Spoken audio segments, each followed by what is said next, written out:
दिमाग में ना अक्सर वो चिंताएं और सोचें चलती रहती हैं। मतलब एक शोर सा, उलझे रहते हैं हम उसमें, है ना? हाँ बिल्कुल, आजकल की लाइफ ही ऐसी है। तो आज हम कुछ ऐसे सिंपल तरीकों पर बात करेंगे जो इस मानसिक उथल-पुथल को थोड़ा शांत कर सकें। बिल्कुल, और ये तरीके ऐसे हैं जो हमारी रिसर्च दिखाती है कि फौरन थोड़ी राहत दे सकते हैं। हाँ, तो मकसद यही है कि कुछ प्रैक्टिकल चीजें समझें। बिल्कुल, मन को ठहराव देना बहुत जरूरी हो गया है और ये टेक्निक्स इसमें मदद कर सकती हैं। तो देखते हैं।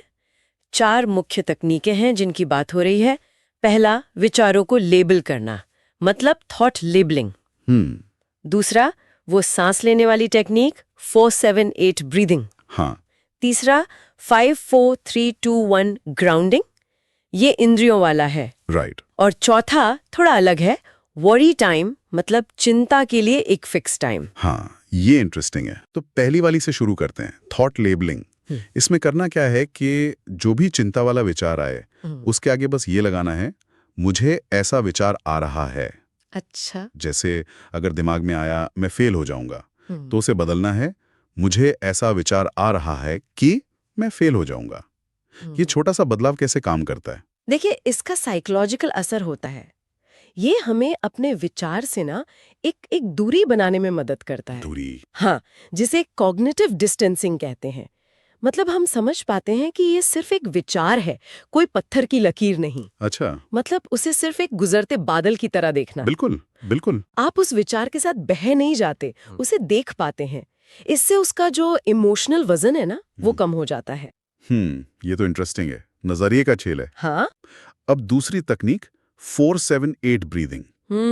इसमें क्या है, 4 सेकंड सांस लेना है। नाक से। हाँ। हम्म 7 सेकंड रोकना है हम्म और फिर 8 सेकंड में धीरे धीरे मुंह से छोड़ना है।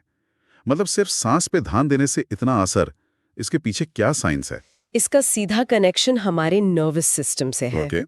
जब हम ऐसे धीरे और कंट्रोल में सांस लेते हैं, तो हमारा पैरासिम्पैथेटिक नर्वस सिस्टम एक्टिवेट होता है। पैरासिम्पैथेटिक। हाँ, ये वो सिस्टम है जो बॉडी को रेस्ट और डाइजेस्ट मोड में लाता है, मतलब शांत करता है। अच्छा। जो स्ट्रेस वाला फाइट और फ्लाइट मोड होता है ना, उससे बाहर निकालता है। और कहते हैं सिर्फ 4 बार करने से भी फर्क महसूस होने लगता है। वाह, मतलब ये सीधे बॉडी पे काम करके मन शांत कर रहा है। एग्जैक्टली। ठीक है। अब तीसरी, 5-4-3-2-1 ग्राउंडिंग। इसमें 5 चीजें देखो, 4 छुओ, 3 सुनो, 2 सूंघो, 1 चखो। ये तो पूरी तरह से इंद्रियों को जगाने जैसा है ना? बिल्कुल बिल्कुल। ये कैसे मदद करता है? ये इसलिए कारगर है क्योंकि जब दिमाग ख्यालों में उलझा होता है ना, या तो आगे की चिंता या पीछे का कुछ, हाँ। ये टेक्निक हमें खींचकर प्रेजेंट मोमेंट में ले आती है। हमारा ध्यान अंदर के शोर से हटकर बाहर की दुनिया पे, हमारी सेंसेस पे आ जाता है। अच्छा, मतलब विचारों का जो लूप चल रहा होता है वो टूट जाता है। हाँ बिल्कुल, वो साइकिल ब्रेक हो जाती है। ये एक तरह का मेंटल रीसेट बटन है, आपको फौरन यहाँ अभी में ले आता है। सही है, सही है। और अब चौथी वाली, वरी टाइम। ये तो थोड़ी हटके है, मतलब चिंता करने के लिए टाइम निकालना, रोज 10 मिनट। ये कैसे काम करता है? हाँ, सुनने में थोड़ा अजीब लग सकता है, पर इसका फंडा है बिहेवियर को कंटेन करना। कंटेन करना मतलब जब हम चिंता जैसी चीज को एक टाइम बाउंड्री में बांध देते हैं कि भाई इस 10 मिनट में ही चिंता करनी है, अच्छा। तो फिर उसे पूरे दिन दिमाग पर हावी होने से रोकने में मदद मिलती है। हाँ, ये बात तो है।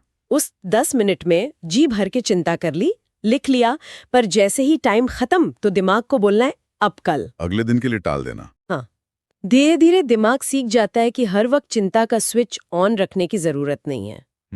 ये भी एक तरह का कंट्रोल मैकेनिज्म हुआ। बिल्कुल, चिंता को मैनेज करने का एक एक्टिव तरीका ही है। तो अगर हम संक्षेप में देखें, ये चारों तकनीकें, विचारों को लेबल करना, 4-7-8 सांस लेना, 5-4-3-2-1 ग्राउंडिंग और चिंता का टाइम तय करना, ये सब काफी सीधे सरल उपाय लगते हैं मन शांत करने के। हाँ, और जैसा हमने डिस्कस किया, इनके लिए कोई घंटों का कमिटमेंट नहीं चाहिए, शायद दिन के 10-15 मिनट। बिल्कुल।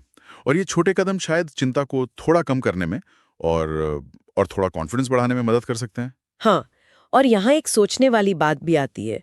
ये तकनीकें ठीक है, फौरी राहत के लिए बहुत अच्छी हैं, पर अगर कोई इन्हें रेगुलरली करे, तो क्या ये हमें हमारे चिंताओं के पैटर्न के बारे में कुछ बता सकती हैं? मतलब उनके रूट कॉज के बारे में। अच्छा। ये सोचने लायक है कि ये जो बार बार विचार आ रहे हैं, ये जो चिंताएं हैं, ये सिर्फ दिमाग का शोर है, या शायद ये किसी और गहरी चीज की तरफ इशारा कर रही हैं, कोई ऐसी जरूरत जो पूरी नहीं हो रही, या कोई ऐसा मुद्दा जो अनसुलझा है।